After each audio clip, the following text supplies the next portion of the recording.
Ravage. Prepare for battle. Operation Warfare.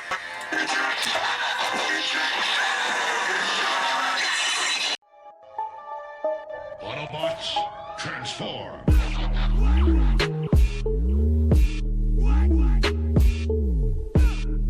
What's up, everybody? Welcome to George Reviews. I am the 80s Transformer fan. This is War for Cybertron Trilogy Soundwave from the Transformers line from Takara and Hasbro. Here is the front of the packaging, obviously. Soundwave, Transformers, Generation, Siege, Age 8 and Up, Hasbro, Voyager class. Here's the artwork for Soundwave on the side of the box. Looks like he's in some type of room, and like, is that a light bulb? I don't know what the heck is that. Anyway, back of the box is a shot of the product, which looks way better than what we see in the box. It's just better done on there. What I think is the prototype, and oddly enough, he transforms into some type of Luke Skywalker square speeder or something. I mean, like, what is that? I mean, he literally, it's just a brick. I mean, I hope it's better than that. This is a type of cargo transport, but it's just a brick. Oh, I see a little cockpit right there. And it has some other products on the back of the box. Some of the Battle Masters and some Micro Masters. I have not seen this Ravage and Laserbeak. I have been tearing up the stores, knocking down all the little packages, trying to find these guys. I don't know if they're out yet, but I have not seen these yet. So if you're watching my review hoping they're in here somewhere, they are not, and you can cut it off now and not be bothered with me. And now to get this thing open. Little opening on the side of the packaging. Here is Soundwave. Has a few ties on him. The back of the box here is his instruction sheet. We will not be using that. We're going to freestyle in this. So, slide Soundwave out. Stuck in there pretty good. There's Soundwave. Alright, he has one weapon that I recognize looks like the traditional G1 weapon that the last series did not come with. Or not exactly, not like this. And he has a secondary weapon that unfolds. I think that's a weapon, bazooka, rifle, or I don't know, what is this? Anyway, moving forward, here is Soundwave. Get some of the stuff out of the way. And he looks a little small for Soundwave, especially compared to the one from Power of the Prime. No, Titan's Return Soundwave that was reissued in the Bumblebee movie. But it looks very much like Soundwave. Let's dive in and get a little bit closer. He has some very good light piping, unlike Starscream. Starscream's wasn't that good. I don't know if it's the red versus this yellow or amber, but his is very good. Light piping, no light piping. Light piping, no light piping. Activating Soundwave. And he has an awful lot of scarring on his tape deck, the scratches. Or, I mean, I guess it's not a tape deck in this mode. Maybe it is a tape deck. But a lot of scratches, I think too much. I've said it, and I'm not going to keep harping on it here. And the battle damage is all over his forearms. Good thing it's not on his face. We have some on his legs. And looking at the paint job here, he has some silver, some gold, and like a pink on his knees. A little black down here, some more scarring. Going around to the back of the Soundwave. His legs are filled in, not much hollowing. Got a little bit here. Looking pretty cool. He's wearing some little backpack. I guess this goes into his vehicle mode. And he is a vehicle. He's not a street light. Probably can get the street light out of him, but he is a vehicle. And he has his rewind, fast forward, probably pause, play, and eject. Well, I get ejects up here. And it ejects. I think it's just gravity, no spring. Just releases. It looks like he can hold one cassette. And I could not find the dang old cassettes. So anyway, Soundwave's articulation is as follows. We're going to take his head, see if it will 360. And we got complete rotation out of his head. And not much looking down because he's ramming into his chest. It happens with all the square block Transformers where they can't look down in any toy line. He has some side to side while I'm rocking it. And what about up? A hair bit up. Coming to his shoulders and arm portion, he can get his arms out to the side this far. They will 360 at the shoulder. Coming down to his bicep, he has a bicep swivel. Completely 360 and elbow bend. It is double hinged and didn't get it up that far. Probably has something to do with his transformation, but it is there. And he has some hollowing in his forearm. Whatever this is right here should have flipped up to cover that up, but nope, it's a big chunk of hollowing there. And taking a look at his hand, I don't think it rotates, but obviously it folds up for this. But back to his hand, he's almost like he has his finger, I guess, to hit the button on his chest. Yep, and we can get it up there, and he can eject his own. He can eject. Okay, if I could just get it right, he can eject his own tape deck because of the sculpt in the finger, which is pretty cool. They gave us that, and actually the entire hand looks pretty well sculpted there. Coming down to his waist, we have a 360. He has clearance with that backpack, and looks like, I guess this is transformation, but it's a little bit of crunching motion there, just a little bit. Whatever it is and whatever the reason, it is in there. His waist, all these guys get a giant split because the way they do the waist on every single one of these guys. Front, the little skirt comes up in the front, and he can get it up this far. Kick some Autobot retro charger. He can get it back this far with this leg. There's a swivel in the thigh, the lower thigh right there. He bends at the knee, and coming down to his foot, he has a little bit of rocker in there, and that's pretty much all we're going to get from Soundwave.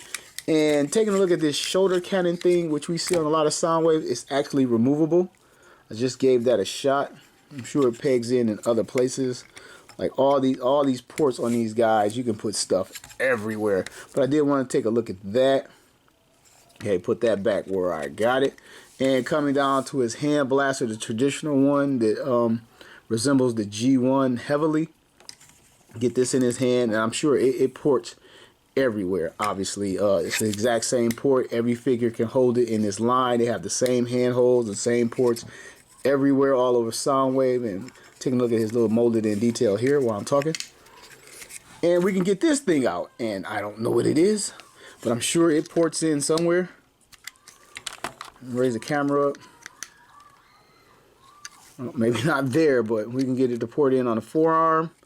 All right, my silly self, I just glanced at the box. This thing folds up and doubles up. Some type of double blaster, and it is a secondary gun or maybe a primary gun. I don't know, but he's holding it like this on the box, and that looks pretty cool. It's not bad at all.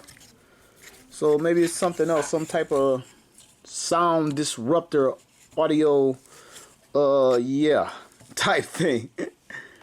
And one more thing, this little laser part to this gun, it retracts. I think it's for his vehicle mode, but it tucks away in there. Hopefully I can get, dang, oh yeah, and you just push the back right here, and you can slide it back out. It's not spring loaded or anything. You just push it in and push it out. All right, now I'm gonna get Soundwave transformed, and I'm gonna look at the box. Okay, pretty much looks like a laying down brick with the two battery things, weapons on to the side. So, all right, anyway, remove his guns. That's pretty much obvious. And the second obvious thing is to put the hands into the holes, straighten out the hands, and somehow the backpack opens up. Flip this open. I'm gonna flip his head around, close that back, come down to his legs and his feet. All right, tuck away his feet, unfold this part. Same thing on this side, open this compartment, and his feet are gone. I think this is like the, maybe this way, yeah, this way to the ship. There's a little cockpit to the ship. Open this thing up. This part right here becomes the back of the ship. So I'm assuming this accordion is out. Yep, right there on his hands, this accordion is out and down. And see these things, what do they do? We're rotating these around, flipping these down to here. And there are two ports. Well, Yeah, a port on each leg that allows them to connect his feet. So we have that. This goes right here. Oh, and then take this one off.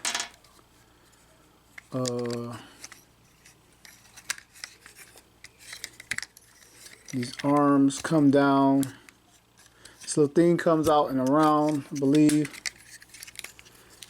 Bring this arm down and bring this thing around. I think they're guns.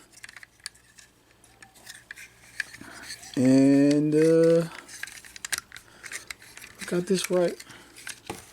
Another peek at the box. Okay. These go out to the side. And if I,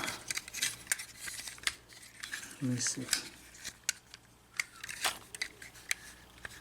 I think this locks into place. This little tab goes in that little hole. If I can get this up higher, yep, that locks there, and this goes in there.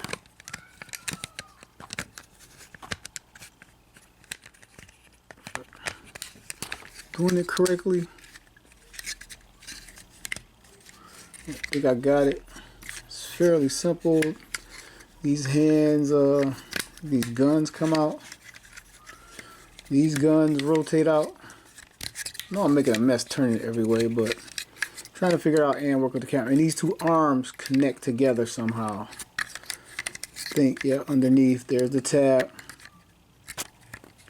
Squeeze that together. These guns connect underneath. And if I can just tab it all in, that's done. These things prop out to the side. Then you add these. Track that. Take this. Put it in here. This one ports in here.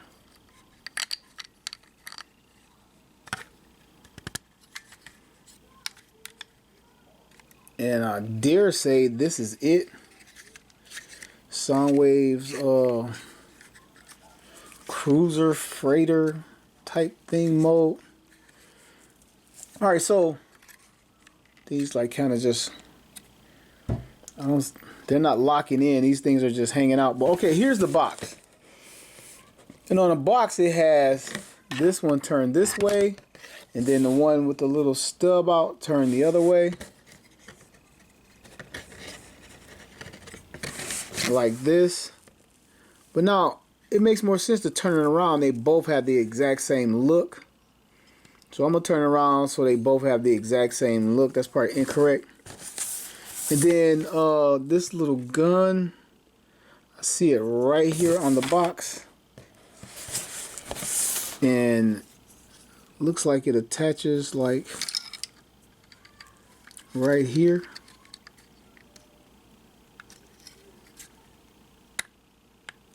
Yeah, so I don't know what that is. Make sure I re-tab it under here. So this is Soundwave. I think I got it into his cruiser. Looks like some type of freighter from some, I don't want to say low budget, but like mid-level budget movie from the 80s.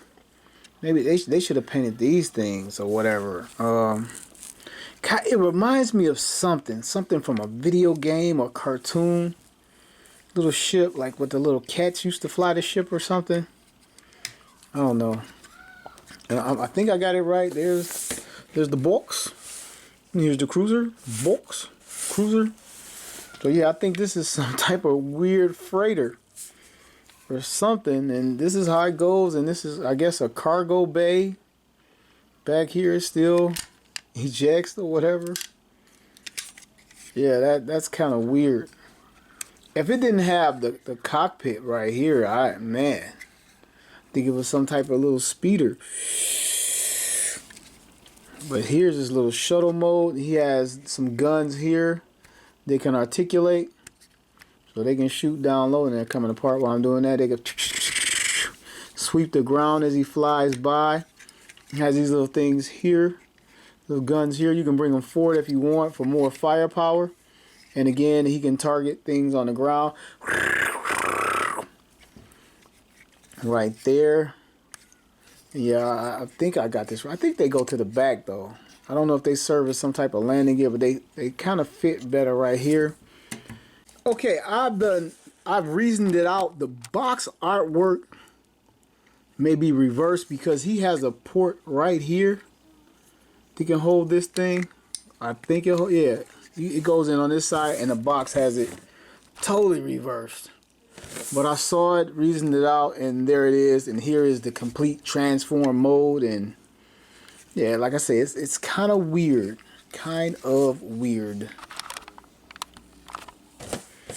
Okay, I'm going to bring out some of the other Decepticon Siege figures that are some type of aircraft, spacecraft. And I'm going to start with Shockwave. And this is the mode where he actually looks like a leader class figure, but it takes like a lot of parts for him to do it. Put him next to Soundwave. And then I'm going to bring out Voyager class Starscream. And this is the Decepticon aerial armada so far. Alright, got Soundwave back into his robot mode. Take a final look at this guy, do a couple more comparisons. And while I was pulling stuff apart, I found out that this thing does connect. Most of these weapons do. I just didn't press hard enough. You unfold this, jam this into the back of here. It looks like mine just not trimmed out good right in there. I don't think you can see it, but this goes here, and this plugs in here, and he has this giant like weapon thing that I guess he's supposed to be able to hold it with two hands. Not really sure, but you can kind of get it with two hands. Yeah, he can't aim it like this, but he gets this giant combined weapon thing, and I guess the whole theme to this line is combining weapons and combining with other figures to make them more powerful. So apparently this is a thing. Okay, so now I'm going to do some comparison. I'm going to scoot him over and put him next to a deluxe class figure. Here's deluxe class Hound. This is how he scales with this guy. Going to move him out, get him next to some of his fellow Voyager class Decepticons. Here is Shockwave.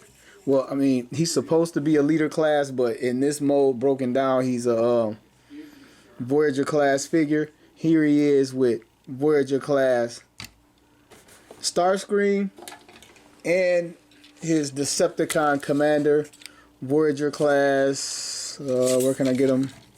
Megatron. This is how these guys scale together. And this is the Decepticon command core. Maybe I should have just took this backpack off of Shockwave. I think I will. That's more like it. Now he's Voyager class like the rest of these guys. And they're ranking in at different heights. Starscream is a little bit taller than Soundwave. And Megatron is the tallest out of all of them. And I'm trying to figure out why Megatron doesn't have light piping. Starscream has it. It's not as good as theirs. Maybe because of the color of the plastic. But these three guys have light piping, and Megatron has no light piping. And one more comparison just wouldn't be complete if I didn't bring in the G1 Soundwave. This is actually a reissue. I think this is Toys R Us reissue, double cassette deck chest. And in case anybody was wondering, get a cassette out of here. You cannot put a G1 cassette in here. It is way too big. You can't turn it to the side. It is just not going to work. You need the cassettes from this wave to get in there. And here are these two guys side by side. And you can see where he has a very similar gun. But they tried to make it similar. The shoulder mounted microphone / battery is the same. And if you didn't know, this thing is supposed to be a microphone where you take it off and talk to record on your tape deck. And it doubles as a missile pod and a battery. So it's like 3 different things. A lot of people do not know that. Someone tried to correct me one time. And no, it's also a microphone. But yeah, you see the similarities going on with the color scheme and the design and the differences. And they designed it to hook an old guy like me while selling to a new audience. Okay, before I get out of here, one last look at Soundwave and one last critique. I love his robot mode.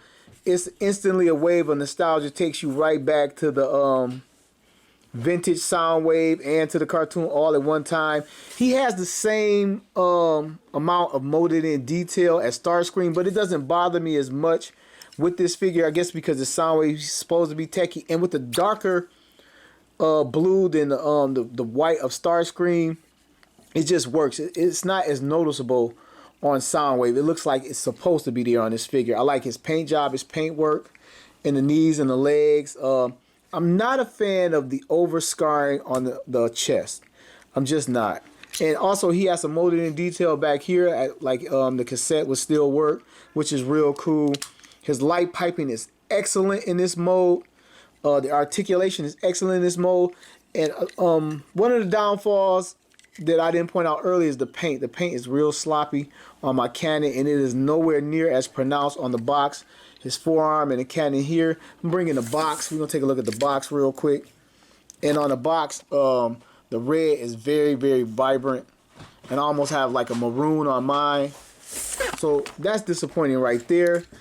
But overall, I give the robot mode a 9 out of 10. The backpack's not that bad. You can store the weapons on it. It looks pretty cool. Almost look like a rocket pack back there. The back of the legs are cleaned up. Very minimal hollowing back there. And so I really, really like the robot mode. But when we talk about that freighter, the ship mode, yeah, that's where it loses me. And again, bring the box back in because I'm not going to transform it again. Yeah, that kind of loses me. It's like they didn't even try. But maybe it has some type of purpose that I don't know. And when the cartoon rolls out, I think in 2020, I think it's on Netflix or whatever, we'll have a better understanding. But right now, yeah, that mode, it's a real letdown. So overall, I give this guy a 7 out of 10. And the vehicle mode is really hurting this guy. And for $29.99, if you're a Soundwave fan, definitely pick it up. But at that price point, I don't want to just sit here and recommend it because both modes don't work for me. So I'm not going to recommend it for that price. But he is a nice figure. And this has been George, the 80s Transformer fan. You just watched a review where Soundwave is superior. Or not.